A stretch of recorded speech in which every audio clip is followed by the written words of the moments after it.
弟兄姊妹平安，今天是2024年的3月8号。今天的经文是诗篇107篇第1节到第3节，17节到22节。但以理书第12章第5节到13节。以弗所书第1章第7节到14节。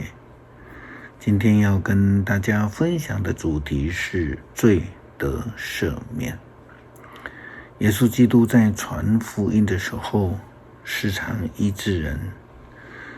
当他在医治人的时候，也时常会提到说，你的罪赦了。这样的话语一出，就让这个法利赛人祭司们非常的生气。因此他们就问耶稣基督说，是谁赐给你赦罪的权柄？这样的问话其实并不陌生，甚至非常的熟悉的一句话。出埃及记在第2章的记载当中，那一位欺负同胞的希伯来人，他就质问劝架的摩西说，是谁设立你做我们的领袖以及审判官？但是耶稣基督曾经这样说道，我来不是召义人，乃是召罪人。因为生病的人才需要医生，因为大家都期待病可以得到医治。有罪的人当然期待着的就是赦罪或是被释放。得赦免之前罪恶势必要先被停止或是控制。就如同但以理书12章第5节到13节的经文所说到的。接着我看见2个人，一个站在河的这一边，另一个在河的那一边。其中一个问那在上有穿着细麻衣的天使，这些奇异的事要等多久才结束呢？那天使举起双手指向天空，奉永生上帝的名发誓。我听见他说要3年半。当上帝子民所受的迫害结束时，这些事都会实现。我听见他说的话，却不明白是什么意思。因此我问，我主啊，这些事的结局怎样呢？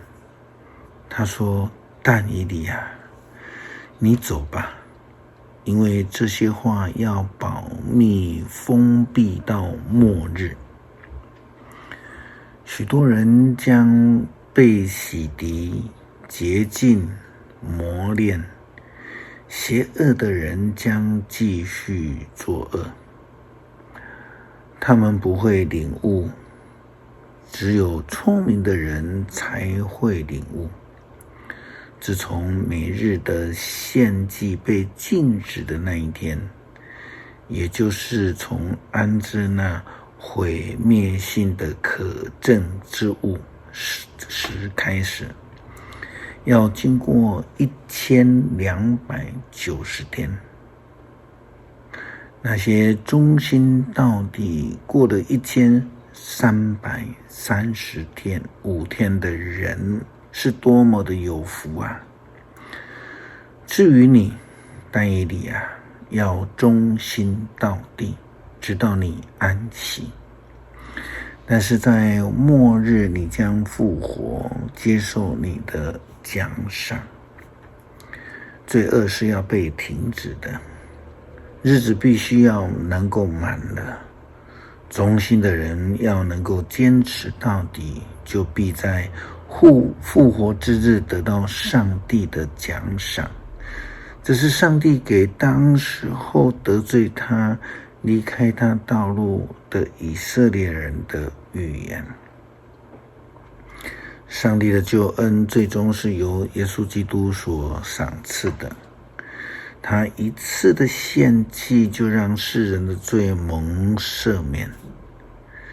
借着耶稣基督的宝血，他的牺牲使我们能够得自由，罪的赦免。这是保罗在以弗所书第1章第7节到14节向以弗所教会的基督徒所说的话。圣经记载说，由于基督的死，我们得到自由，罪蒙赦免。这都是出自于上帝丰富的恩典。他赐给我们的恩典是多么的充足啊！上帝用聪明智慧完成了他的旨意，又使我们知道他已经决定要借着基督去完成的奥秘。上帝在时机成熟的时候要完成的计划，就是要使天上和地上一切被造的都归属基督，以他为首，宇宙万物都要按照上帝的计划和决定来完成。上帝根据他原始定下的旨意，借着基督拣选了我们做他的子民。他的旨意是要让我们这一些首先把希望寄托在基督的人都颂赞上帝的荣耀。你们也是这样。当你们听见了真理的信息，就是听见那使你们得救的福音时，你们信了基督。上帝就把他所应许的圣灵赐给了你们，作为你们归属于他的印记。圣灵保证我们要承受上帝的应许，把完全的自由赐给属他的人。我们要颂赞他的荣耀。这就是上帝的应许，透过圣灵的保证，借着耶稣基督的宝血的救恩，使我们能够从过去不认识上帝，甚或离开上帝道路的罪中被赎回，得到赦免。诗篇107篇第1节到第3节，17节到22节，颂赞上帝至善。要感谢上主，因他至善，他的慈爱永远长存。他所救赎的人啊，要重述这颂赞。他救你们脱离仇敌的手，从东到西，南到北，从各国把你们领回来。17节到22节，有些人由于自己的罪恶得病，由于自己的邪恶行为受苦，他们丧失了食欲，接近死亡的边缘。在急难中，他们求告上主，他拯救他们脱离祸患，他以自己的话治好他们的疾病，救他们脱离死亡。他们要感谢上主的慈爱，要称颂他所做的奇事。他们该向他献感谢的祭，用欢乐诗歌述说他的作为。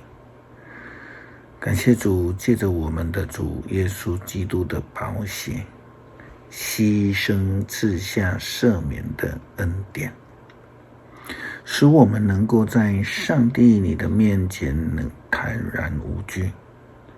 恳求上帝帮助我们能够坚持在恩典的道路上面，见证主的赦免恩典。感谢祷告，奉主耶稣基督圣名求，阿们。